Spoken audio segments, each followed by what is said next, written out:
सलाम अलैकुम नाजरीन। आज हम एक ऐसे मौजू पर बात करेंगे जो इंसानी जिंदगी की सबसे बड़ी हकीकत है, मौत। ये वो दरवाजा है जिसे हर जी रूह को गुजरना है। कुरान पाक में अल्लाह ताला फरमाता है, हर जान ने मौत का जायका चखना है। लेकिन ये मौत क्या है? मलाकुल मौत कैसे आते हैं? और जान निकलने का अमल नेक और बद रूहों के लिए कैसे मुख्तलिफ होता है? आइए इन गहराइयों में उतरते हैं। जब किसी इंसान की मौत का वक्त करीब आता है तो उसे कई निशानियां महसूस होने लगती हैं। तिब्बी नुक्ताए नजर से जिस्म कमजोर पड़ने लगता है, हवास माद पड़ जाते हैं। लेकिन रूहानी तौर पर यह एक मुख्तलिफ सफर का आगाज होता है।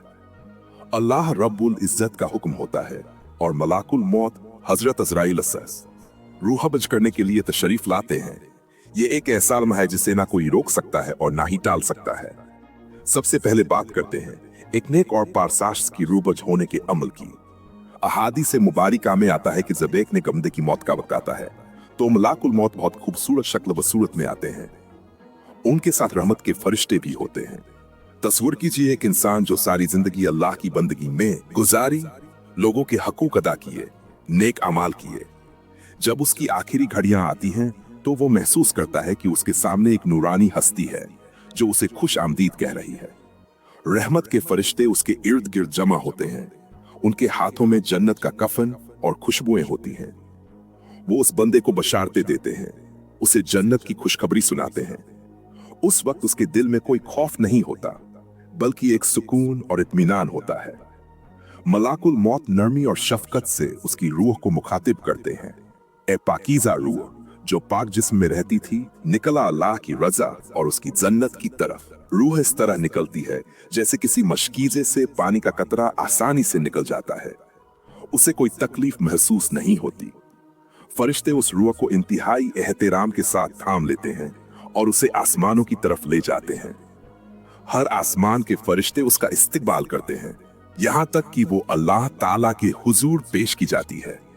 वहां से उसे दोबारा दुनिया के आसमान पर वापस लाया जाता है ताकि वो अपने जिस्म में लौटे और कब्र के सवालात के लिए तैयार हो सके। इसके बरक्स एक गुनाहगार और नाफरमान शख्स की रूह कब्ज होने का मंजर इंतहाई हौलनाक होता है।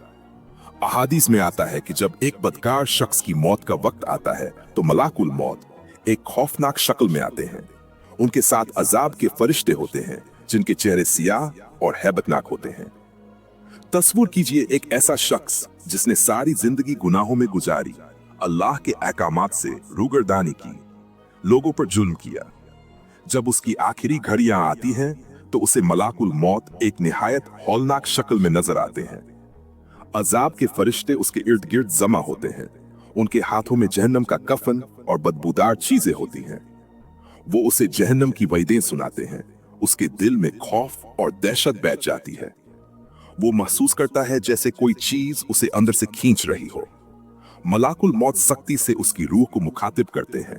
ए खबीस रूह जो खबीस जिस्म में रहती थी, निकला अल्लाह की नाराजगी और उसके अजाब की तरफ। रूह जिस्म से ऐसे खींची जाती है जैसे कांटेदार झाड़ी से कोई गीला ऊन खींचा जाए।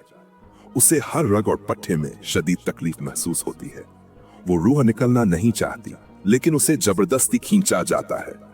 फरिश्ते उस रूह को इंतहाई हिकारत के साथ थाम लेते हैं और उसे आसमानों की तरफ ले जाते हैं। लेकिन पहले आसमान पर ही उसके लिए दरवाजे नहीं खोले जाते और उसे वापस दुनिया में फेंक दिया जाता है। रूह कब्ज होने के बाद जिस्म बेजान हो जाता है। वो जिस्म जिसे हम इतनी अहमियत देते थे, जिसकी खातिर गुनाह करते थे, वो मिट्टी में मिलने के लिए तैयार होता है। लेकिन रूह का सफर जारी रहता है। नेक रूहें इल्ली इन में मकाम पाती हैं और गुनाहगार रूहें सिजीन में। यहाँ एक अहम बात यह भी है कि कुछ रूहें, खास तौर पर शहीदों की रूहें, बराह रास्त सब्ज परिंदों के कालिब में जन्नत में दाखिल हो जाती हैं और वहां से रिक पाती हैं। ये अल्लाह की तरफ से उनके लिए खास इनाम है। नाजरीन कराम, ये मौत का मंजर और रूह कब्ज होने का अमल हमें बहुत कुछ सिखाता है। ये हमें याद दिलाता है कि ये दुनिया फानी है और हमारी असल मंजिल आखिरत है। हमें अपनी जिंदगी को नेक अमाल से संवारना चाहिए ताकि जब मलाकुल मौत आए तो हमारा इस्तकबाल रहमत के फरिश्ते करे, ना कि अजाब के। आइए आज ही से अपने अमाल का मुहासिबा करें, तौबा करें और अल्लाह की रजा हासिल करने की कोशिश करें, क्योंकि मौत का कोई वक्त मुकर्रर नहीं, ये कभी भी आ सकती है। हमें उम्मीद है कि इस वीडियो से आपको मौत के बारे में कुछ गहरी मालूमात हासिल हुई होंगी। अपनी दुआओं में याद रखिएगा और हमारे चैनल को सब्सक्राइब करना मत भूलिएगा। अल्लाह हाफिज।